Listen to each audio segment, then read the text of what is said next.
Boa noite, camaradas. É com muito prazer que a gente começa aqui mais uma live desse canal que é o ABC Contra o Golpe.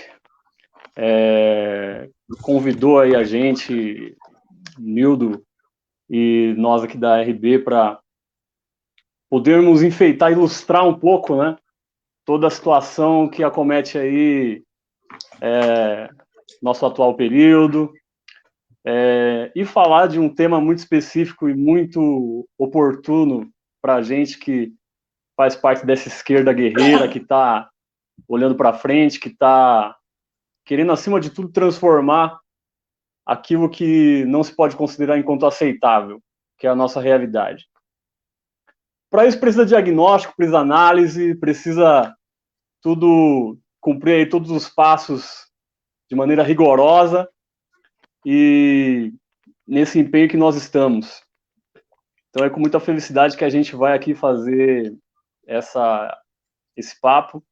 Agradeço, acima de tudo, aí a Ariane, o Carlos Wellington, militantes que eu conheço já há mais de 10 anos, desde que eu era um adolescente, aqui pelas ruas do ABC, pelas marchas, pelos protestos.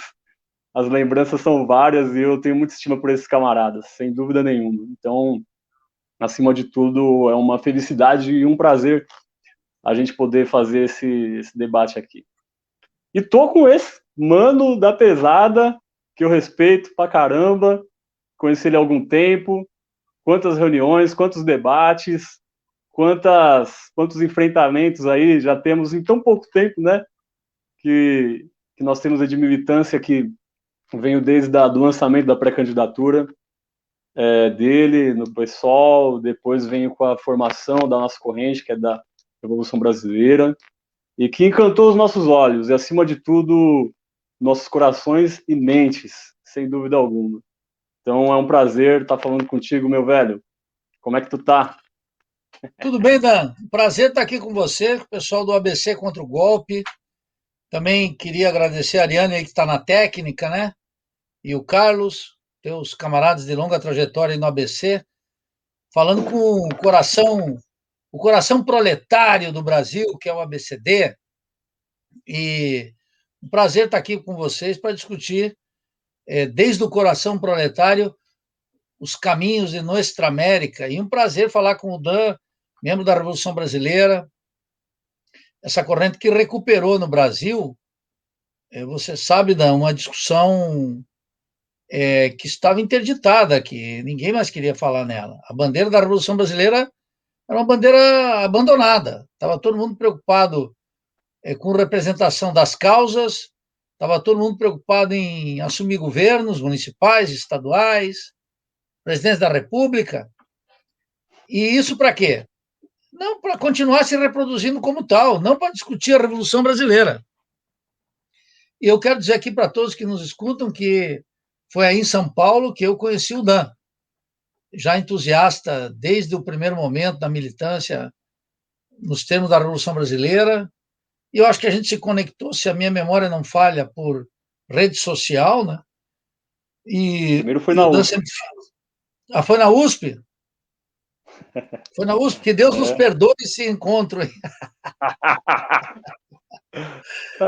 Eu que não creio, digo que Deus nos perdoe. Mas foi um prazer conhecer o Dan lá. E veja, na USP, em que está sempre interditada para o pensamento crítico, a USP é uma casa hostil ao pensamento crítico. Tão hostil que jamais aceitou Caio Prado Júnior, um dos grandes pensadores brasileiros, a despeito das minhas imensas divergências, como professor. Nunca conseguiu entrar lá o Caio. Imagine, hoje qualquer professorzinho mais ou menos progressista já coloca o Caio na biografia. Ele não pode entrar. A USP é historicamente hostil ao pensamento crítico, né? Rui Mauro, Teotônio, Vânia, mesmo o Caio. Eles gostam do Gilberto Freire, eles gostam do Celso Furtado. Eles agora cultivam o Caio, sem entender que o Caio era um herege dentro do Partido Comunista, né, pela esquerda do partidão. Mas é um prazer estar aqui, Dan, e mais ainda com Sim, você, sem dúvida. para a gente fazer uma discussão sobre Nuestra América e o Brasil. Opa, e tu já tá adiantando os temas, se deixar o bicho fala mesmo. Meu querido, veja só, tu falou de teoria, né? Que vasta a nossa teoria latino-americana, né, cabra? Que maravilha, né? Imensa, A gente imensa, for Dan. pensar as grandes contribuições do nosso continente, e é tão desprezado. A USP, obviamente, é um símbolo, é um exemplo, né, do quanto que esse desprezo ocorre, mas se a gente for para outras universidades, Brasil afora, a gente vai ver o quanto que a gente amarga uma subserviência a tudo que vem da Europa, tudo que vem do norte, enquanto os nossos grandes teóricos aqui da América Latina, esquecidos, né, não seria exagero utilizar uma expressão jogado às traças. Então, vamos falar também da teoria produzida aqui no nosso continente, que é um continente dotado de lutas, né? Você veja só os séculos de espoliação, você observa só o histórico de luta do nosso povo em todas as regiões, nações. Enfim, nós temos aí as ditaduras militares impostas pelos Estados Unidos. Temos também um quadro mais recente, né, dos ditos governos populares, o quanto que daria para a gente discutir dos avanços, dos limites. Talvez isso não seja possível em uma hora, mas partindo do real, essa coisa fantástica que é o real, que nos engana muitas vezes, né? Se não há o aprofundamento devido. Então, partindo do real, nossa crise, nossos problemas, nossos dilemas que enfrentamos todos os dias, do micro ao macro, como que a gente poderia aí começar esse papo, Nildo? A gente poderia começar falando da nossa economia, dessa crise estrutural do capital que se reflete no nosso continente de forma tão específica? Bom, Dan, primeiro eu queria fazer uma precisão que você adequadamente menciona. Eu quero falar aí para os paulistas, e especialmente para os uspianos.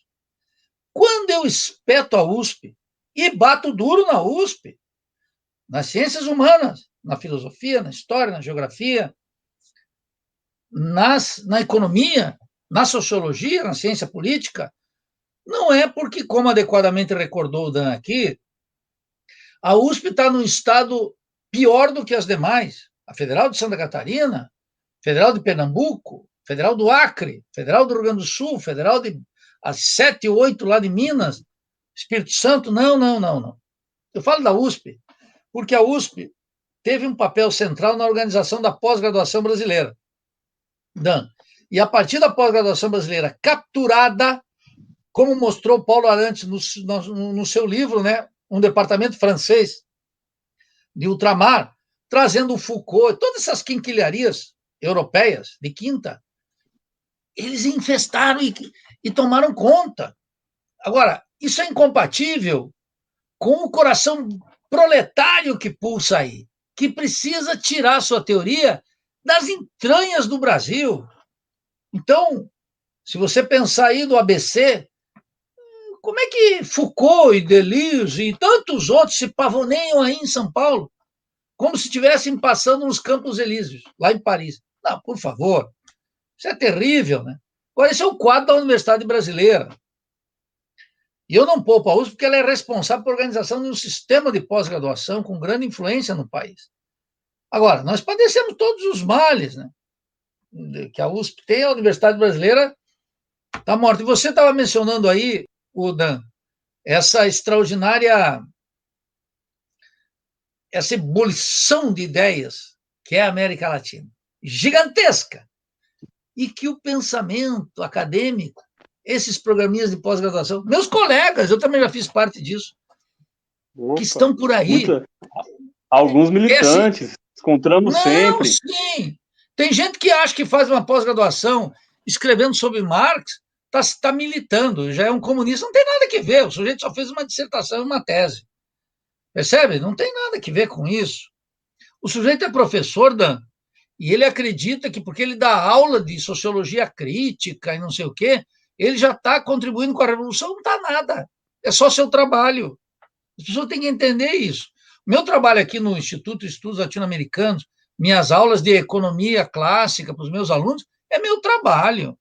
Daí não sai militância alguma.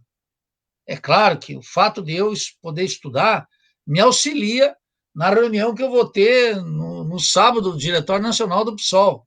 Mas é meu trabalho, a gente tem que separar o trabalho da militância. A militância requer uma praxis política, mas para não perder o fio da meada que você aqui adequadamente reclamou, Dan, há uma quantidade de autores na América Latina intermináveis, mas uma quantidade imensa. Mas eu não estou fazendo autorzinho de moda, como Gessé Souza, Boaventura, essas quinquilharias que estão por aí. Não, não, não, não. Mangabeira Unger.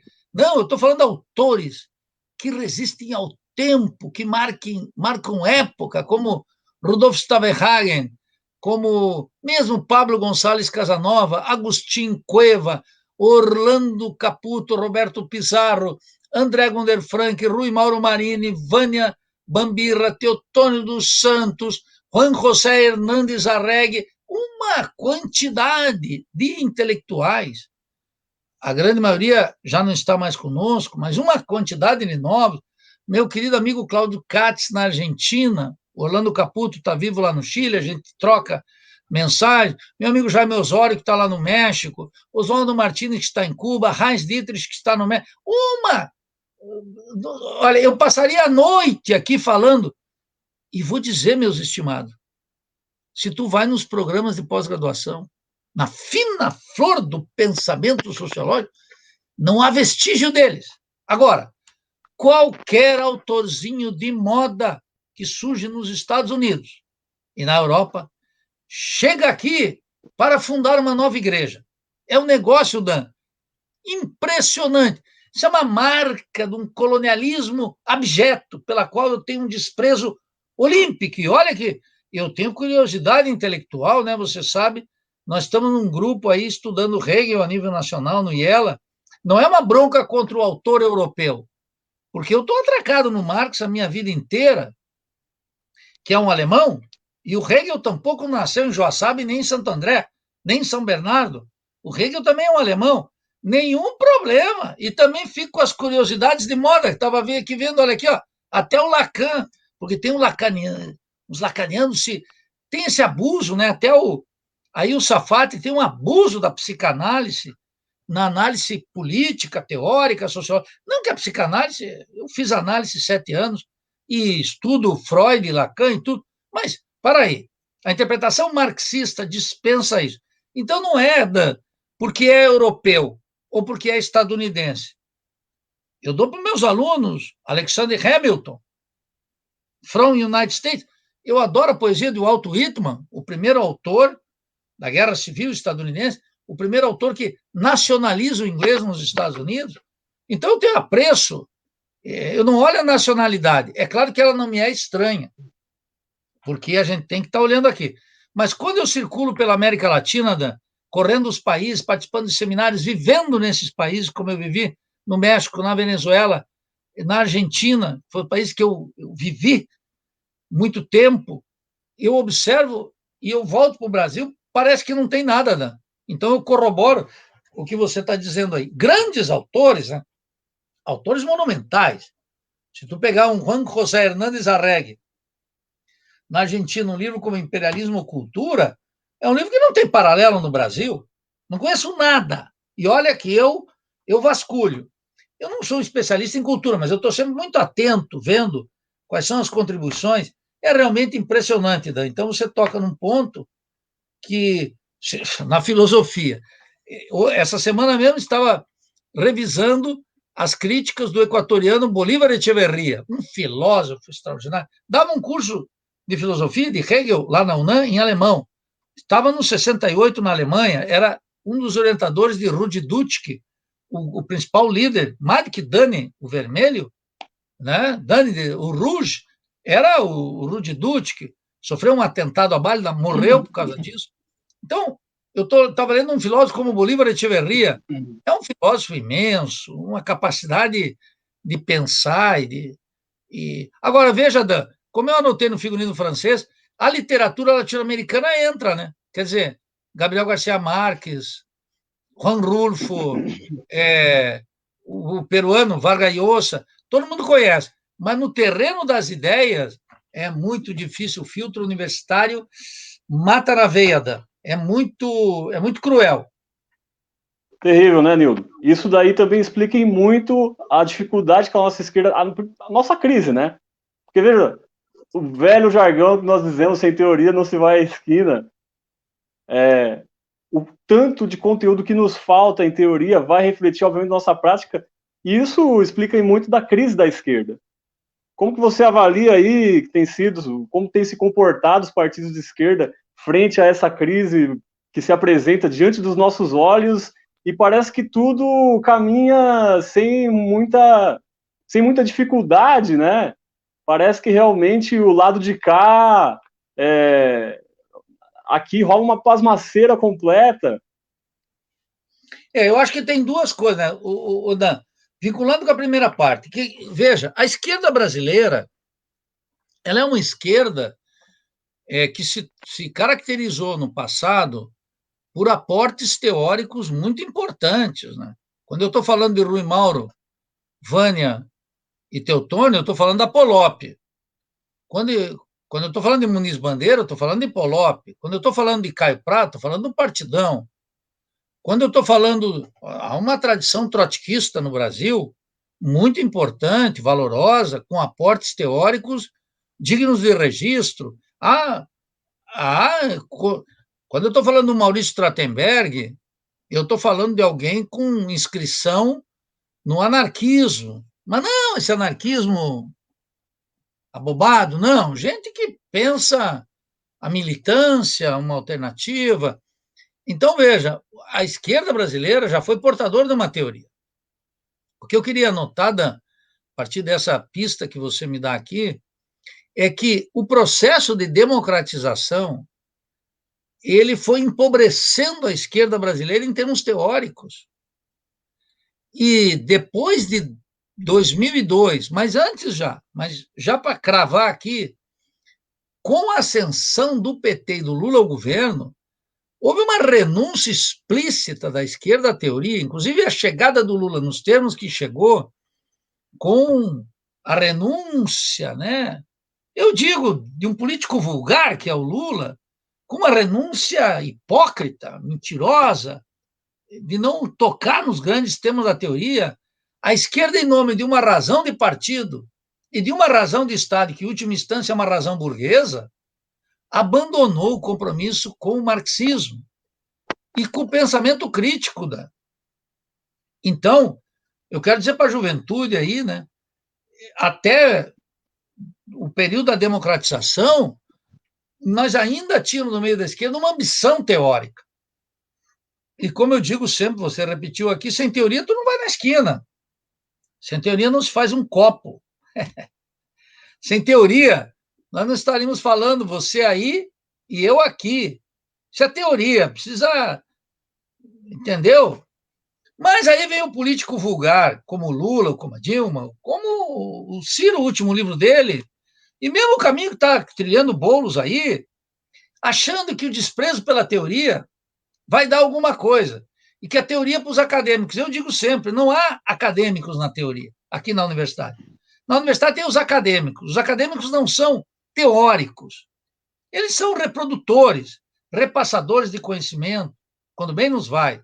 Os teóricos são aqueles que estão pensando criticamente o Brasil, pensando o que está acontecendo aqui e agora, com capacidade de interpretar o que acontece e com vocação transformadora. A lá Marx, nas teses sobre Feuerbach, né?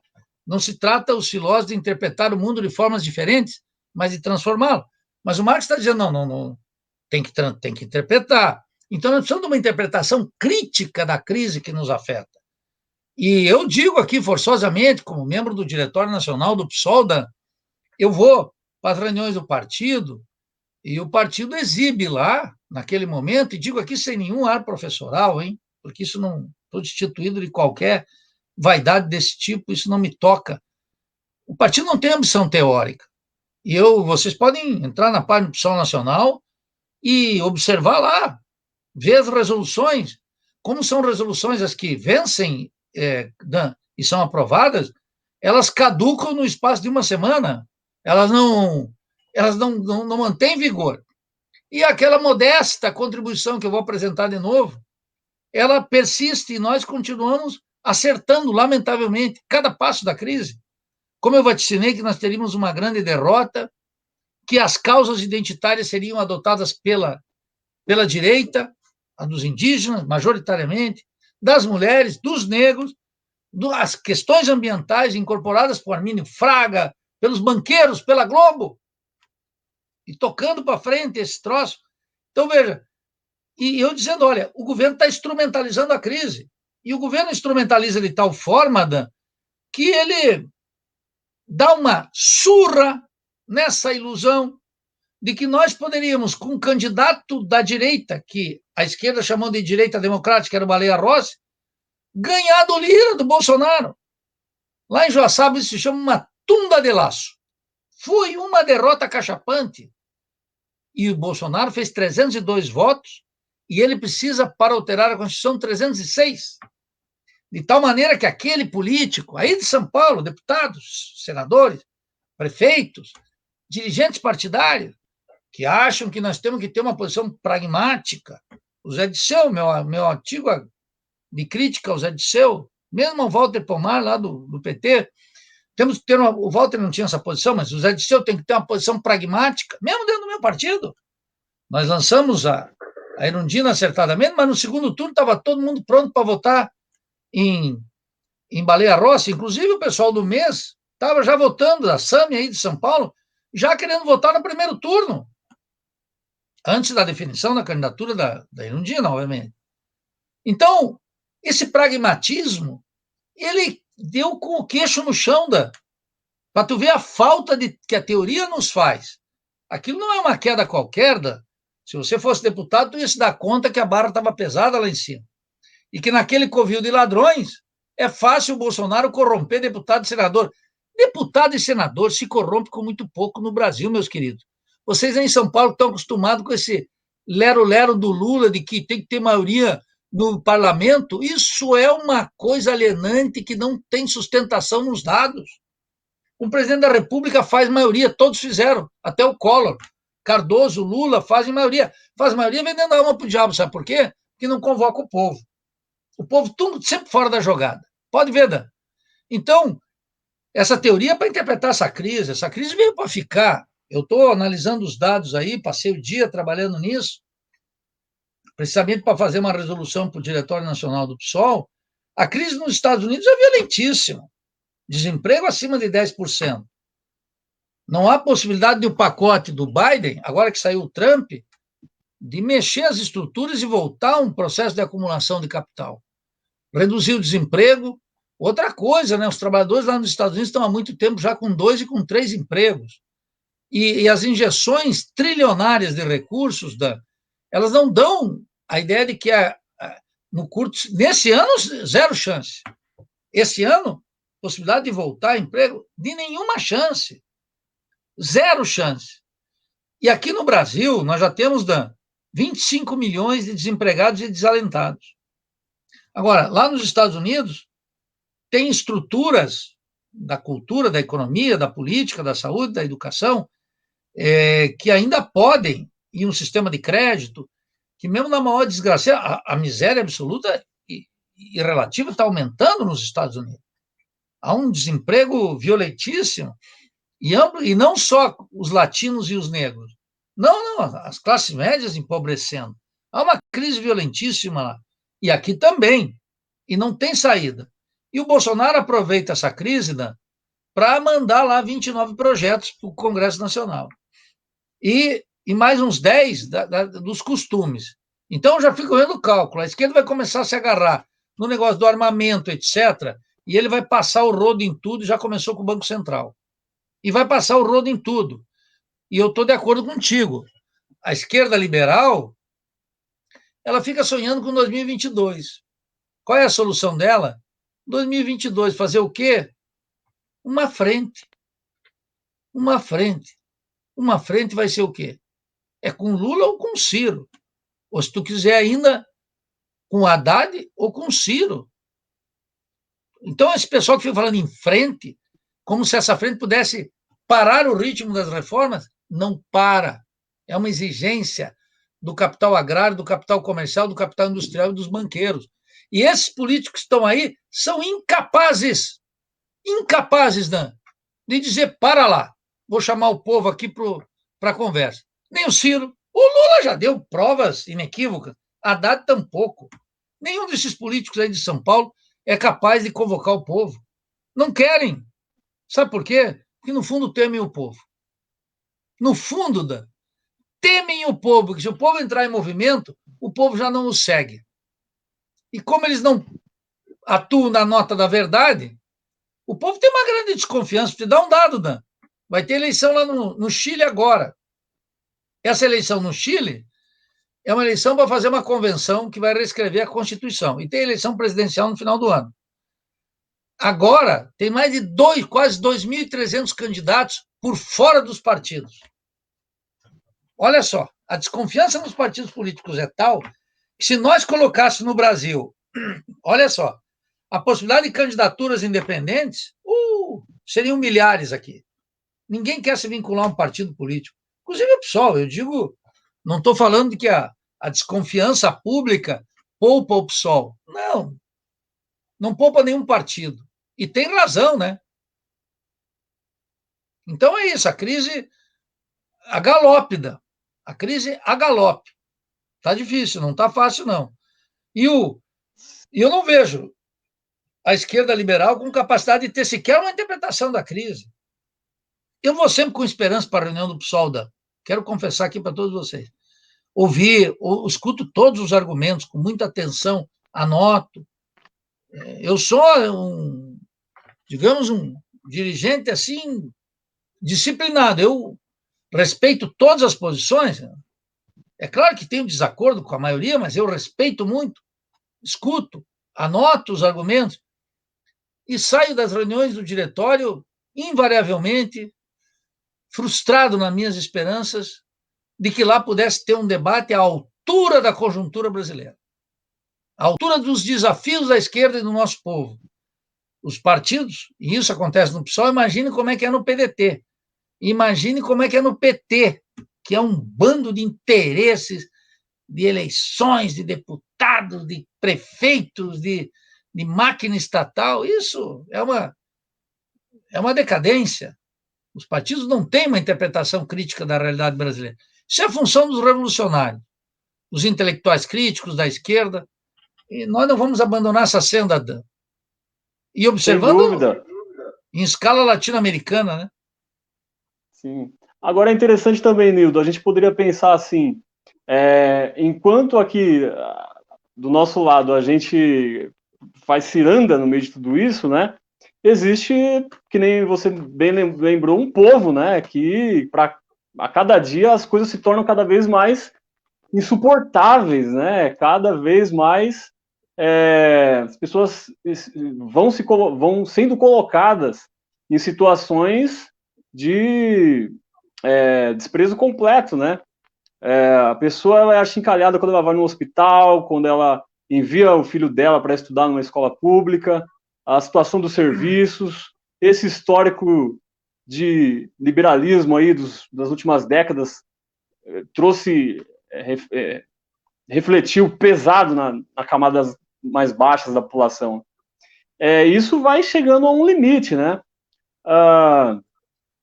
Em uma fala da Conceição Tavares que eu vi no Roda Viva recentemente, até comentei com muitos amigos sobre, ela dizia que nos últimos anos ali as massas tinham observado e participado muito dos acontecimentos.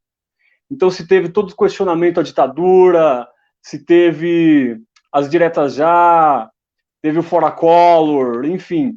E ela dizia que o povo estava cansado até de lutar, até de enxergar alguma perspectiva real de atuação prática para a mudança da vida pela política. Isso estava esgotado. Queria que você comentasse um pouco isso, se não é bem assim, por onde que passam outros elementos dessa aparente, né, crise de consciência, crise das condições subjetivas. Bem, Dan, aí são muitas coisas que se combinam, né? A Maria da Conceição Tavares cumpriu um papel importante na oposição à ditadura militar. Ela é uma matemática de formação e economista, como você sabe, formou uma geração de economistas no Brasil. Não é santo de minha devoção, mas eu li os trabalhos, sempre li os trabalhos da Maria da Conceição Tavares. Ela é uma opositora da teoria marxista da dependência, ela não é uma marxista, mas ela sonha com um país social-democrata, um Brasil com soberania, com justiça social. Ninguém pode negar isso, não se trata de negar isso. Mas ela tem que... A crítica da economia que ela faz é uma crítica que fica aquém das nossas necessidades, historicamente. Tanto é que ela se retirou do debate público pela elevada idade, né? Justo descanso de quem foi uma batalhadora muito firme, mas também porque ela não queria criticar o Lula. Isso ela disse claramente. Então, veja, tem um problema aí que é grave, né? No final da ditadura, eu não creio que... A ditadura acabou pela imensa luta popular. Luta popular, sacrifícios de líderes políticos, combativos, etc. Acabou porque todo mundo entregou uma cota de sacrifício.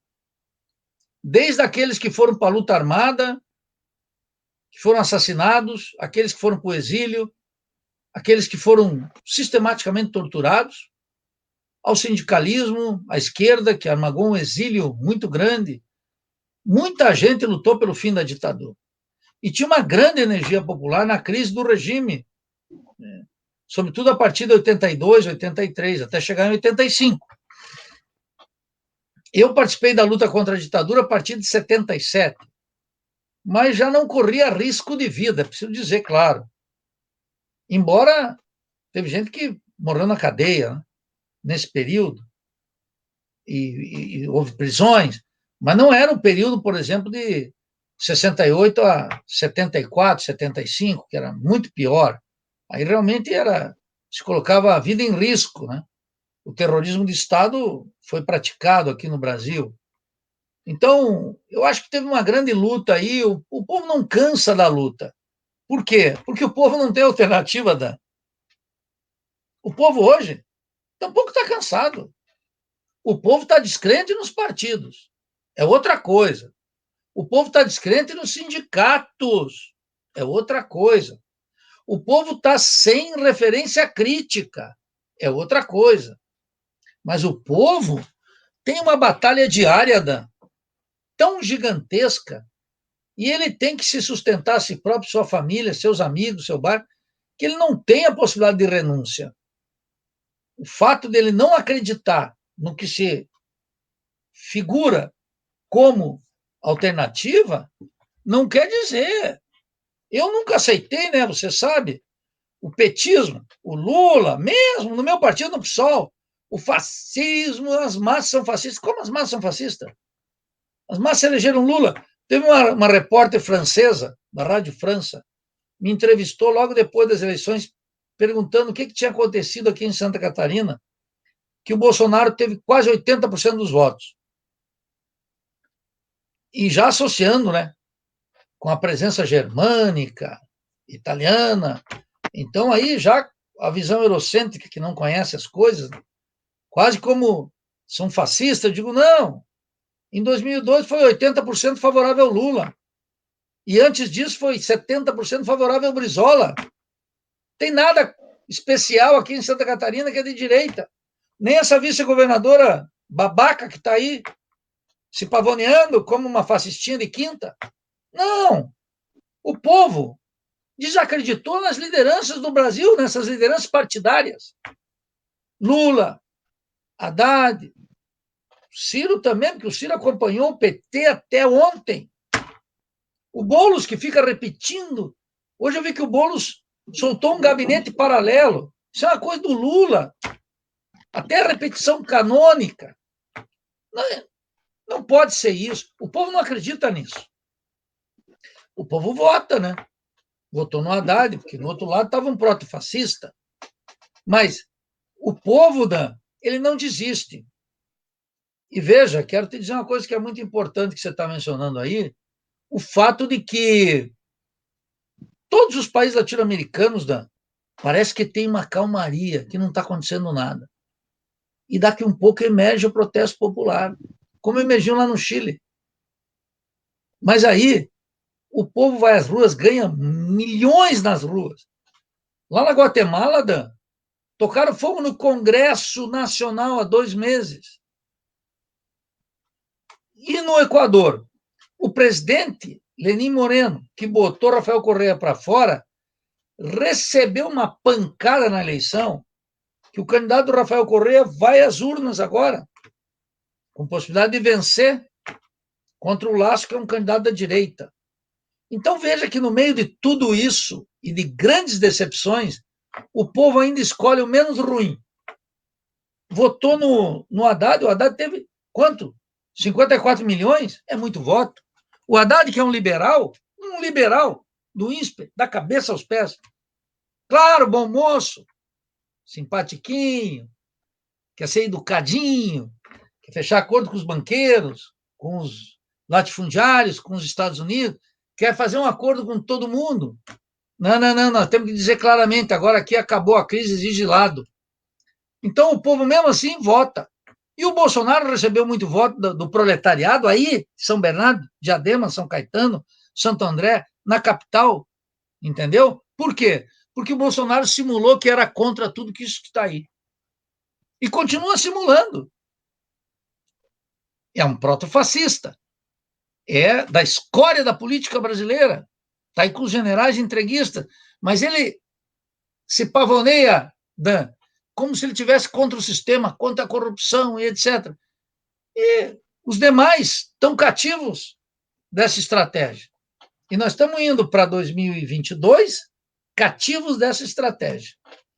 Então, mas eu não acredito que o povo desista de lutar. O povo não acredita mais que possa mudar essas coisas através do processo eleitoral. Uma revolução, é claro que eu não estou propondo aqui distribuir armas, não é isso que está em questão. Eu quero dizer, o povo não acredita em transformação dentro da ordem e, portanto, pelo voto. Um presidente da República terá que convocar o povo para as grandes transformações.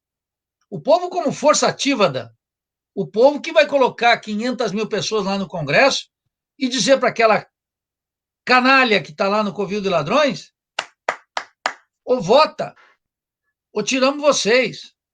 Não é como esses filhos protofascistas de Bolsonaro que diz que vão lá com 2 soldados, 2 cabos e fecham o STF. Não. O hálito do povo na história, sem a mobilização da massa. Então é o que eu digo, né? Agora, por que a massa não acredita? Porque ela apostou 14 anos no petismo, hein? 14! 14! Dan. Não é 5, não é 10, é 14, Dan. Quando o Lula começou no governo, Dan, tu ainda era um menino. E tu fez tua juventude com os petistas, tu só conhecia isso.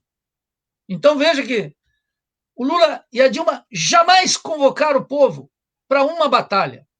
Vou dar um exemplo para vocês. Quando se votou e se descobriu o pré-sal e se foi regulamentar isso, a Dilma traiu o Requião, o Lindenberg, todos os deputados, os senadores lá do Senado, deixou o Lindenberg e o Requião com a brocha na mão. E fez um acordo com o José Serra, esse senador de São Paulo aí, que está escondido, fugindo da lei, acusado de corrupção de tudo quanto é tipo pela justiça. A Dilma fez um acordo podre, foi 33-31.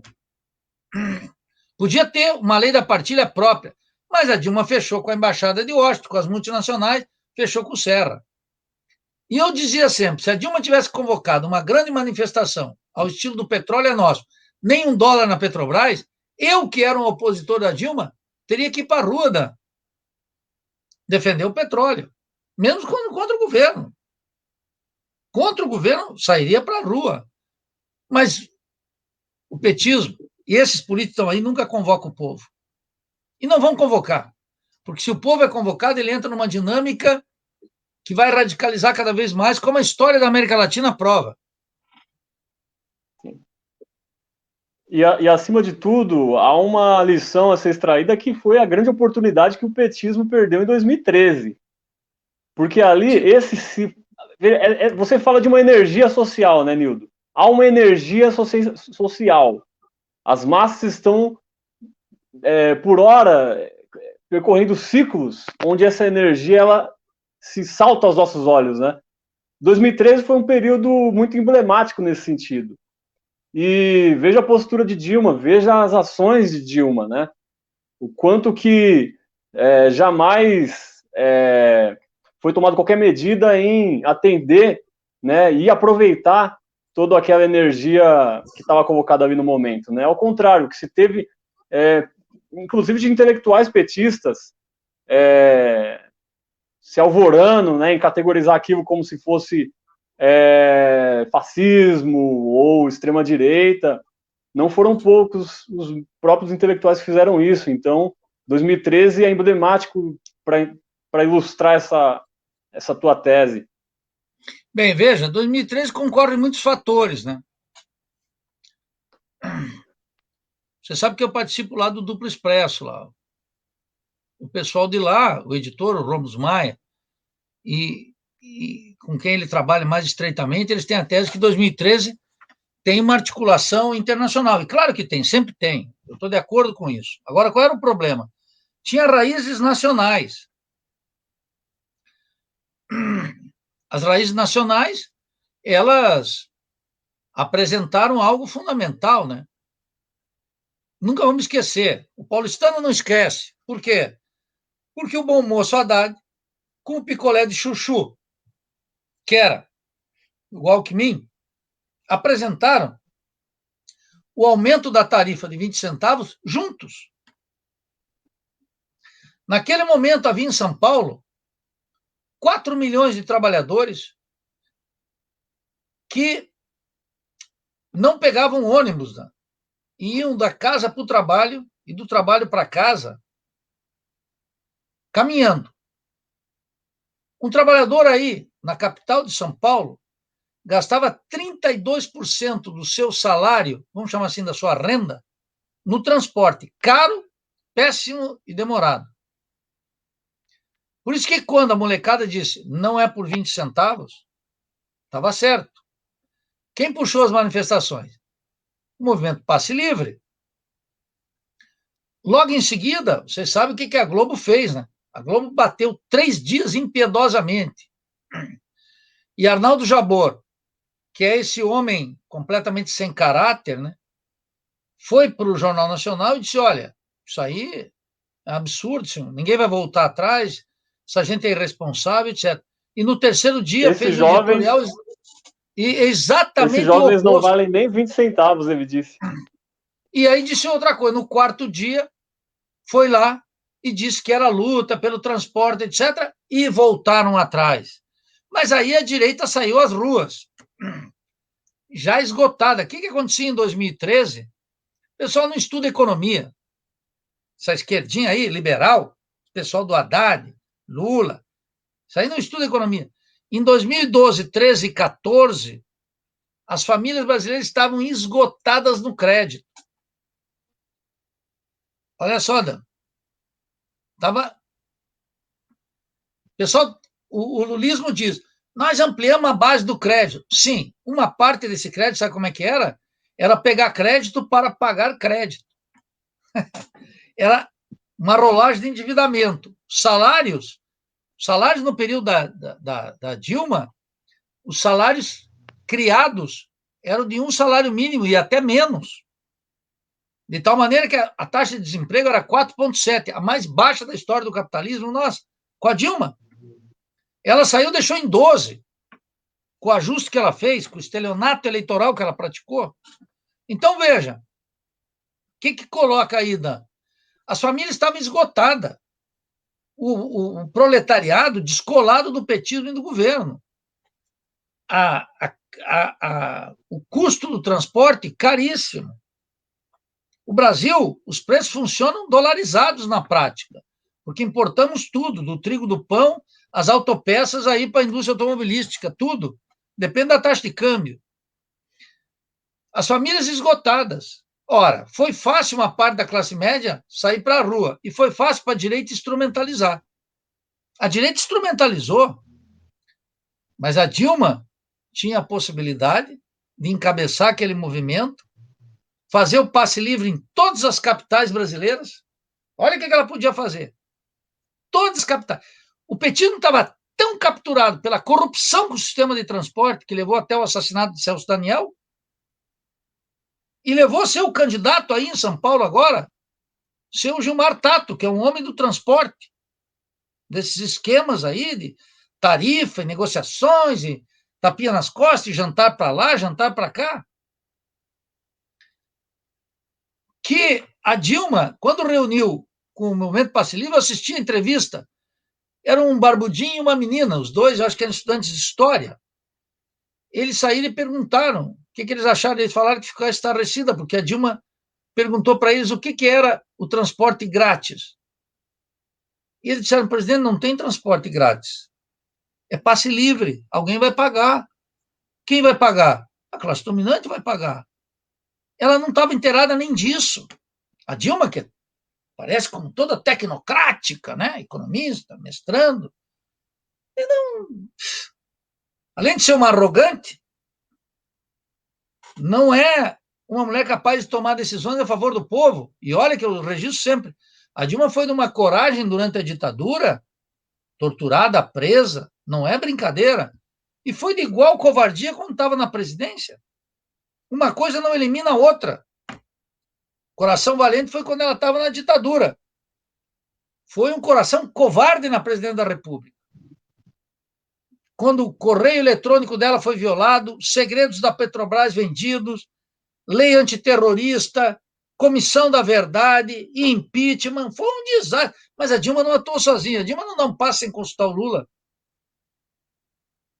Então, veja, naquele momento, a Dilma podia ter encabeçado um movimento de renovação do sistema político, mas ela estava achando que na eleição do ano que vem ela ia botar todo mundo embaixo da saia, como ela botou, ganhar a eleição e continuar o continho de fada do petismo. Mas eles não liam a crise, né? Aí veio a crise e os devorou.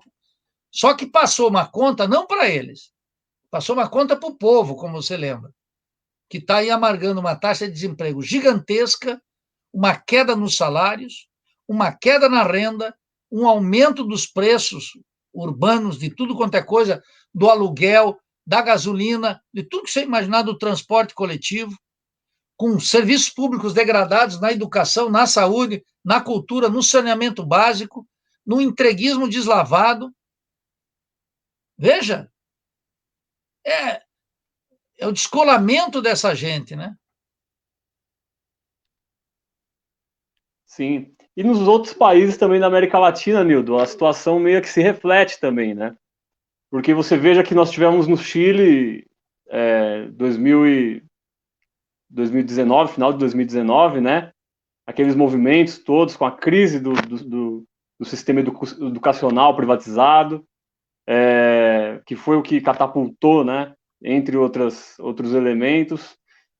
Nós tivemos casos curiosos também do Uruguai, que para a esquerda liberal aqui é um paraíso, né? Tá todo mundo fumando maconha, fazendo aborto, e teve também em 2019 uma espécie de plebiscito onde quase que a liberação de armas e pena de morte passou.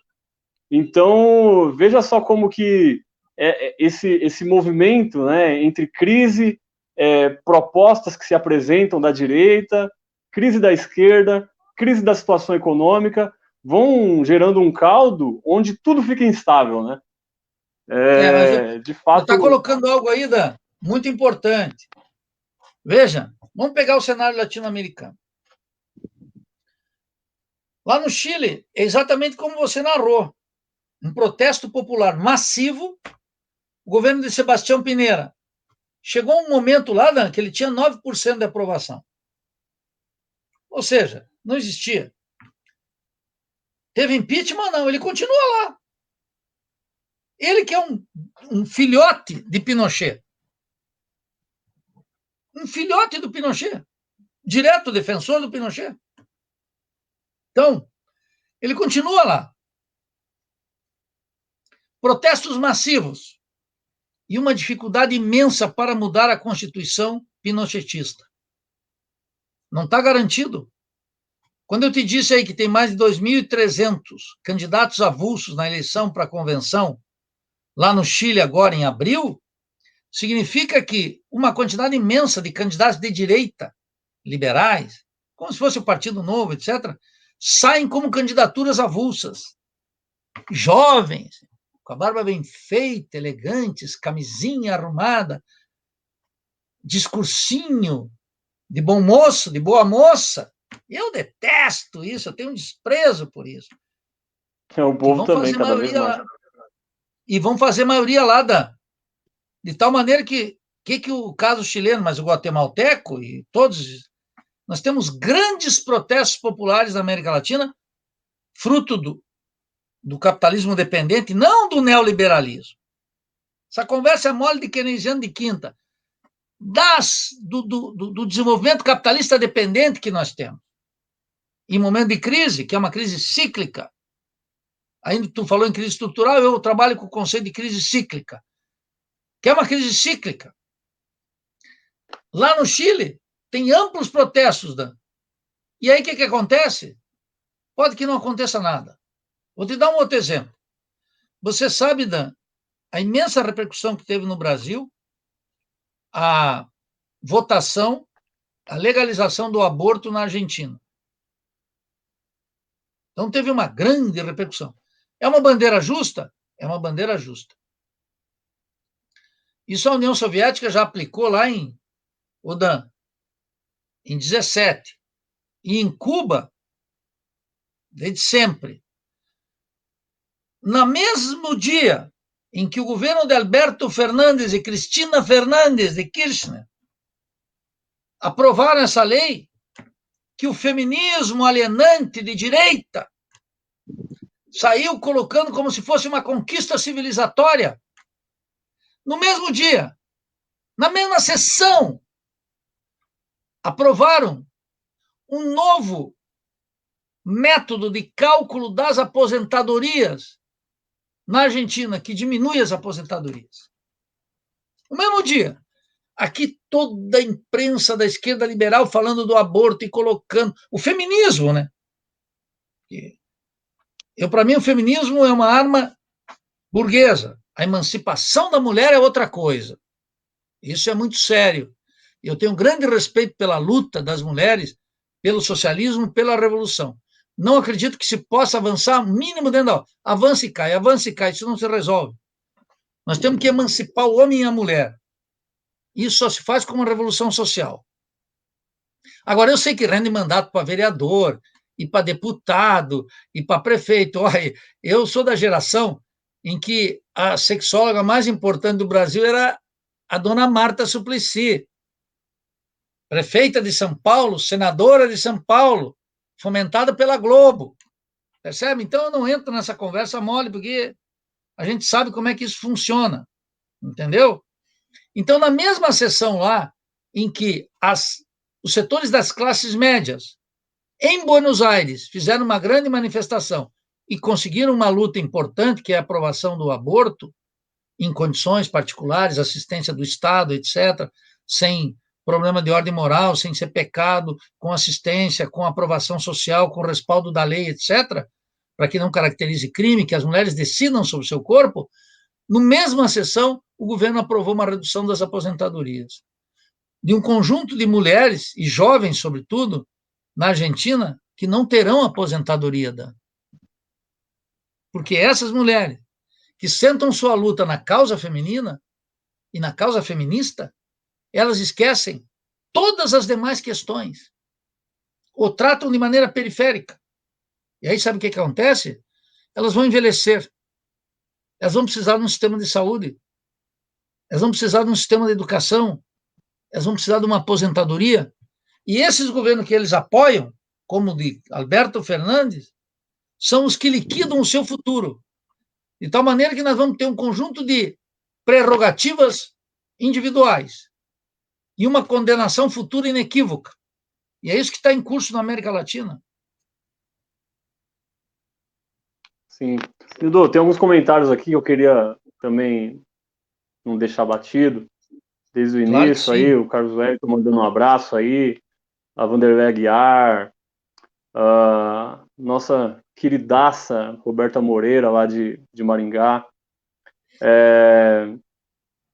o Pi Pedro também, o Heitor, nosso companheiraço também da RB lá do Rio, Carmen Medeiros, e algumas perguntas também, né? A Vanderleia, ela pergunta sobre essa composição do pessoal nas candidaturas do PT, principalmente em Mauá, que é uma cidade aqui do lado do ABC, né? Onde teve junto, inclusive, o PSL. Eu gostaria que você comentasse um pouco sobre isso. Não, O Carlos Wellington também. eu acho que nesse Pode caso aí é falar. um verdadeiro escândalo, né? Nós temos uma resolução aprovada nacionalmente e os casos extras seriam discutidos pelos diretórios nacionais, estaduais. Se deixar, nós temos que entender como é o nome dela que ela faz a pergunta. É a Vanderlei Aguiar, Vanderlei companheira Aguiar. professora aqui do Santo André. Opa, professora como eu. Vanderlei, o PSOL, ele é um partido, bom, o PSOL não pode estar, meu juízo, não pode tomar um café na esquina com o PT. E PSL, então, não preciso nem dizer, né? Isso aí é verdadeiramente um escândalo. Isso teria que ter uma intervenção do Diretório Nacional. Não conheço o caso. Vou até me, Vanderleia, vou até me informar sobre Mauá. Mas se é como você está É, é, dizendo, é verdadeiramente um eu posso escândalo. também posso ter interpretado errado a questão também. Pode ser só o PT, né, que fez composição com o PSL, mas eu acho que aqui a pergunta foi nesse sentido mesmo. Se for isso aí, é inaceitável. Agora, eu acho que é o seguinte: Vanderlei, essas eventuais alianças, etc., elas são frutos de uma interpretação errônea da sociedade brasileira, da crise e da solução. Da crise porque elas acham que é apenas uma crisezinha que o Bolsonaro chegou aí, desviou da rota da democracia, dos bons costumes republicanos, e que se elegermos um bom moço como Haddad, tudo volta ao normal. Não volta mais. Segundo, a ideia é que fazer frentes sem enfrentar a dependência, os pontos centrais, né? Conta de capitais abertas, estatização do sistema bancário, o regime de propriedade, uma política externa independente, um programa ousado de ciência e tecnologia, uma restauração da saúde e da educação para valer no Brasil, que tem investimento do povo, o enfrentamento da auditoria da dívida pública, mostrando claramente que esse rentismo vai acabar. Se não tocar nisso, não tem saída. Não basta só querer cobrar impostos dos ricos. Como que é o Ciro, como que é o Haddad, entendeu? Ou como aquele programa lamentável que o Boulos defendeu na última eleição presidencial, assessorado pela Laura Carvalho. Aquilo é um keynesianismo sem dentes para morder. Então, ou nós tocamos no problema, ou o problema nos devora. A crise não está mais admitindo ambiguidade. E essa, se não tem um diagnóstico, Vanderlei, acaba começando a. Quanto ao PT, o PT faz aliança com qualquer coisa. O PT botou o Eduardo Cunha lá. O PT botou o Michel Temer. O PT não tem mais critério algum. O PT faz qualquer coisa para chegar à presidência da República pagando qualquer preço. Entendeu? Como se a filantropia desses programas que estão aí. Veja o Bolsa Família. Quanta crítica eu fiz do Bolsa. Gente, deixa eu dizer para vocês aqui, é um pequeno desabafo aqui. Eu sempre caí matando contra o Bolsa Família. Não porque sou a favor do meritocracia da direita. Isso aí para mim é uma vergonha. Isso aí não aceito de maneira alguma. Muito bem. E o Bolsa Família era apresentado como se fosse a redenção do povo brasileiro. Olha, um programa emergencial, um governo revolucionário, o Nildo Orix, presidente da República, teríamos que fazê-lo. Emergencial, sim, mas em seguida, já na mesma hora, começar a operar para sua extinção. Qualquer governo faria isso. Muito bem. Se colocava aquilo, eu fazia crítica, dizia que é uma digestão moral da pobreza. A militância católica, porque isso tem muito a ver com a Igreja Católica no Brasil. E eu respeito a crença de cada um de vocês, não entro nesse assunto. Mas, quando esse mundo religioso entra na política, pode ser Frei Beto ou Silas Malafaia, não dá, é inaceitável. E esse mundo católico defende essa filantropia. Muito bem, isso era colocado como o maior programa do Lula e do PT. O Michel Temer manteve. E o protofascista Bolsonaro mantém. Percebe como é que é? Percebem como é que é? Tem que se render a esses fatos. Por que o Bolsonaro não acabou com o Bolsa Família? Aliás, se apropriou do Bolsa Família. Colocou a crise e ainda turbinou 600. Botou 200, a oposição subiu para 500, ele botou para 600. A oposição dizia que 600 era inaceitável. O auxílio emergencial. Mas chegou um momento ali, durante 4, 5 meses, que a renda média chegou a 1.200, muito superior ao Bolsa Família. E o Bolsonaro manteve os valores de 2016, foi subindo um pouquinho. 2016, que era o último, agosto de 2016, que era o último mês da Dilma, não é? Então, veja, não há problema nisso, um governo não se caracteriza por isso, porque se aquilo era bom para o Lula, eu teria que reconhecer que é bom para o Bolsonaro. Agora, essa esquerda aí, católica, sobretudo, religiosa, ela está em silêncio. Percebe como é que é? Uma esquerda não pode ter pressa, meus amigos, do êxito imediato. E uma esquerda tem que saber andar na solidão, se quiser, porque na solidão anda o nosso povo. Nosso povo está na solidão. Pode contar muito pouco com uma associação de bairro, quando existe. Pode contar muito pouco com o sindicato, que estão de crista abaixo, com um grau de sindicalização baixo. Pode contar, eventualmente, com um partido político.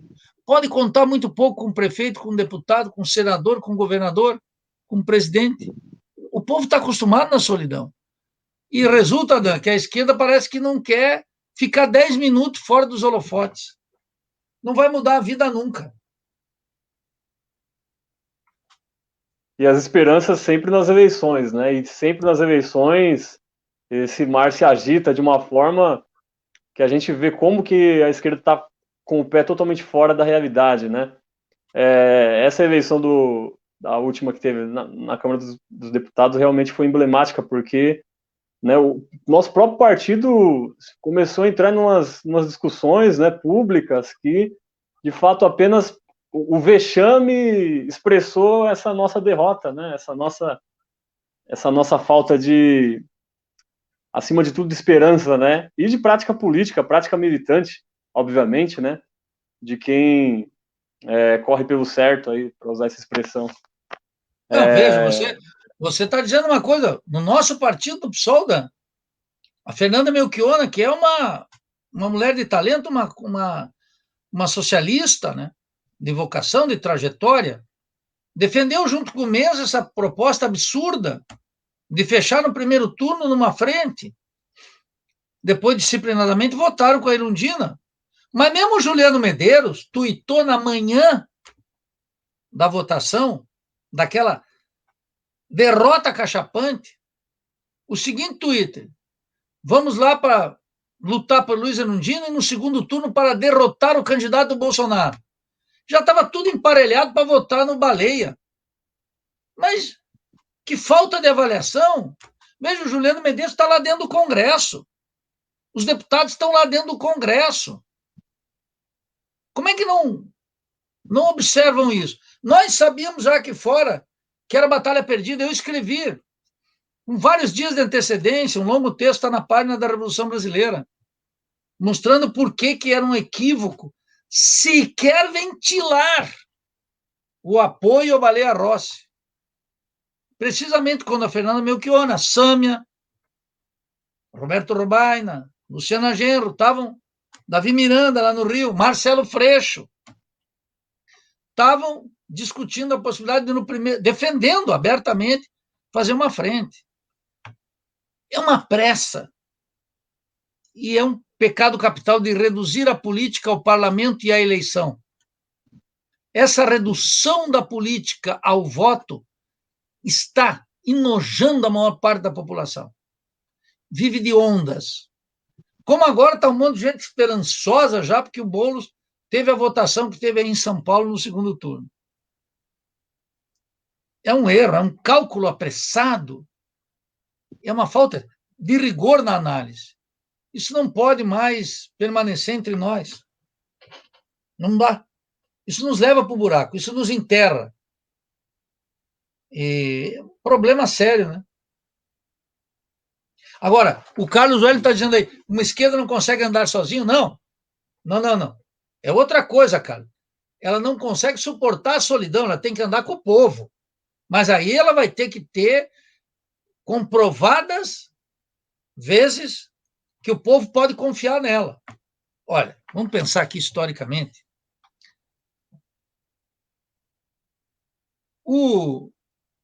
A direita diz, o Lula é de esquerda. Eu sei que o Lula não é de esquerda. Eu sei que o Haddad não é de esquerda, eu sei que a Dilma não é de esquerda. A direita diz, vocês da esquerda. Bom, agora eu digo para os liberais, olha, o Bolsonaro é liberal. Não, não, não, não, não, isso aí não é liberal. Eu digo, não, para aí, eu carreguei esse fardo da Dilma e do Lula, sendo esquerda até a outra, agora vocês carreguem esse fardo aí do Paulo Guedes, do Bolsonaro e desses generais entreguistas. São os liberais. Não vai baixar aqui um liberal francês do século XVIII, com espírito republicano, aí em Mauá, ensinando o que é o liberalismo. O liberalismo não vai descer desses filósofos medíocres que estão aí, se pavoneando na televisão, mostrando como é as benesses ideais do liberalismo. Não, não, vai aparecer na forma brasileira, latino-americana. O liberalismo é Alberto Fujimori, um terrorista de Estado. Um liberal é Pinochet, que fez uma ditadura mais próxima do fascismo na América Latina. É Martínez de Oz, nos generais da Argentina. Os liberais aparecem aqui não envoltos na ideia de que aqui estamos com Alexander Hamilton ou Robespierre. Não, aparece aqui na forma nossa. Não é uma forma bonita. Então, veja que o pessoal tem que dar conta disso, não dá mais para. O povo, o Carlos, a esquerda tem que dar a demonstração que é capaz de suportar derrotas eventuais, mas que tem projeto, que olha para frente, que não abandona suas convicções. O Lula comprometeu a identidade, chamemos assim, a consciência de esquerda no Brasil e na América Latina por várias gerações. Porque o Lula é um político vulgar que quer se acertar com todo mundo, como se isso fosse possível. Não é nem possível nos Estados Unidos, nem na França, nem na Inglaterra, menos na periferia latino-americana. Então, esse é o ponto. Nós temos que ter. E uma esquerda que não é capaz de aguentar a solidão para caminhar com o povo. Então, Carlos, não é andar sem o povo. Não, não, não, eu não quero solidão. Eu não quero solidão. Como diz o Milton Nascimento numa letra, né? O solidário não gosta de solidão. Quem está aqui na luta política, eu não quero solidão. Mas nós temos que, eventualmente, e as derrotas, elas ensinam mais do que as vitórias. Claro, tem casos, por exemplo, o petismo não aprendeu nada com as vitórias, não aprendeu nada com a derrota, veio morro abaixo cada vez mais, é um descalabro. Eu quero que, você duvida de mim, escute o Lula, vê o que o Lula tem a dizer de novo, o Haddad, nada, nada, nada, nada, olha, eu paro para escutar, eu nunca deixo de escutar, eu bato duro, mas eu escuto, né? Eu escuto, vejo, analiso, vamos ver, analisar as causas, etc. Quando se aprovou, por exemplo, o aborto na Argentina, eu acompanhei para e passo a movimentação dos vários movimentos do governo, dos parlamentares, do peronismo, da direita, escutava os argumentos das feministas, mesmo as feministas liberais, hein, que é dominante no movimento feminista, o liberalismo é dominante, escuto, atento, observo os argumentos, percebe como é que é? Eu fico vendo isso. Não sou imune, não tenho desprezo por isso. Fico observando, né? Mas eu passo um critério crítico aí. E nós temos que saber que hoje tu está em solidão, amanhã não está mais. Isso, a política muda como as marés, né? Aqui, sabe, né, Dan? Que Floripa é uma ilha. Então, quando eu vou correr na beira-mar aí, eu passo diante do mangue.